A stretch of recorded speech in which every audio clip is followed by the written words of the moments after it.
पहली बार हम सब एकत्रित आए हैं। आप सबको मालूम नहीं है कि आपने कितना बड़ा काम किया है।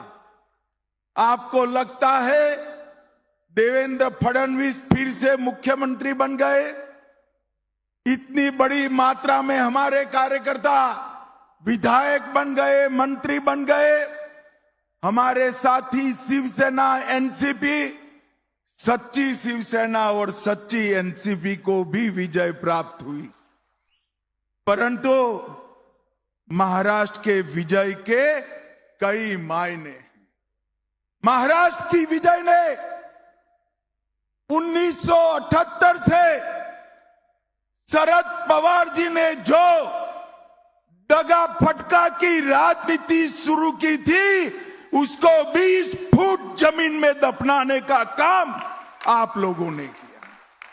उद्धव ठाकरे जी ने हमारे साथ जो द्रोह किया था, 2019 को विचारधारा छोड़ी थी और बाला साहब ठाकरे के सिद्धांतों को छोड़ा था।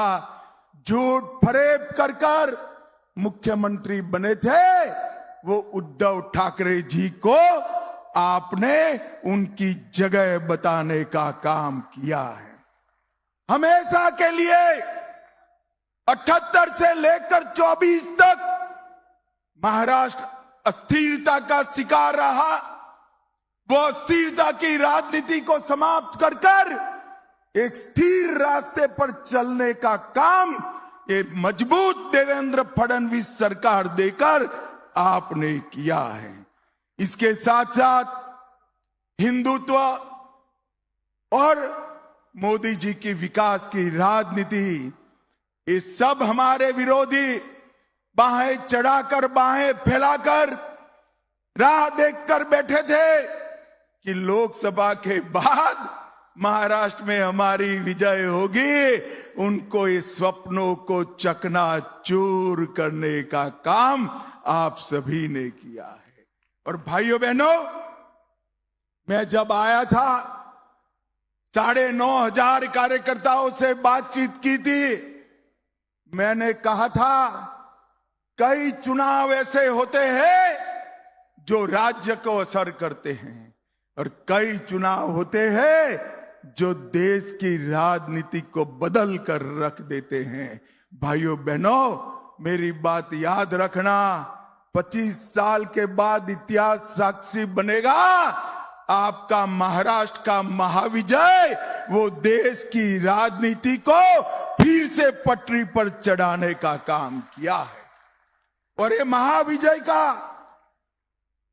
शिल्पकार अगर कोई है तो मेरे सामने बैठे भारतीय जनता पार्टी के मालिक ऐसे मेरे कार्यकर्ता है। मैं आप सभी को प्रणाम करता हूं। मैं महाराष्ट्र की जनता को भी, समस्त देश के भारतीय जनता पार्टी के कोटि कोटि कार्यकर्ताओं की ओर से मनपूर्वक अभिनंदन और धन्यवाद करना चाहता हूं कि आपने फिर से एक बार इस देश में सिद्धांतों की राजनीति चलेगी ये तय कर दिया है। आपने फिर एक बार परिवारवादी राजनीति करने वालों को मुंह पर जोरदार चांटा लगाकर परिवारवाद को नकारने का काम किया है। और सबसे विशेष धन्यवाद मेरे महाराष्ट्र की लाडली बहनाओं का और किसान भाइयों का मैं मानना चाहता हूं। भाइयों बहनों, ये विजय के कई मायने हैं। एक चित्र मैंने देखा था, शरद पवार जी के पीछे एक बड़ा मैप था। वहां north Maharashtra, Konkan, west Maharashtra, west Vidarbha, east Vidarbha, Marathwada और मुंबई, ये सभी क्षेत्र बताए थे। और शरद पवार पत्रकारों को समझा रहे थे क्या क्या होगा। अब मैं शरद पवार जी को समझाना चाहता हूं कि क्या क्या हुआ। नॉर्थ महाराष्ट्र में 22 में से 21 सीट हमारी अगाड़ी जीती है भाई।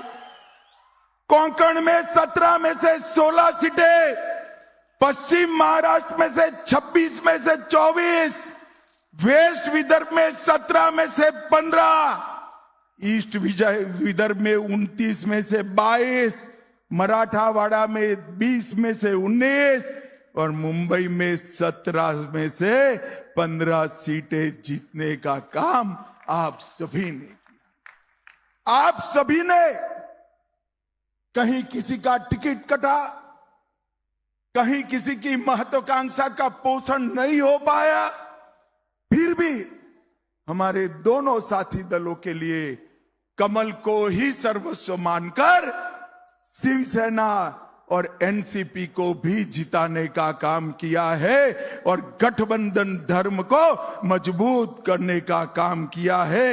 इसलिए भी आपको बार बार बधाई देना चाहिए। महाराष्ट्र की जनता ने तय कर दिया है कि एकनाथ शिंदे की शिवसेना ही बाला साहब ठाकरे की शिवसेना है और अजीत पवार की एनसीपी ही सच्ची एनसीपी है, वो तय कर चुका है।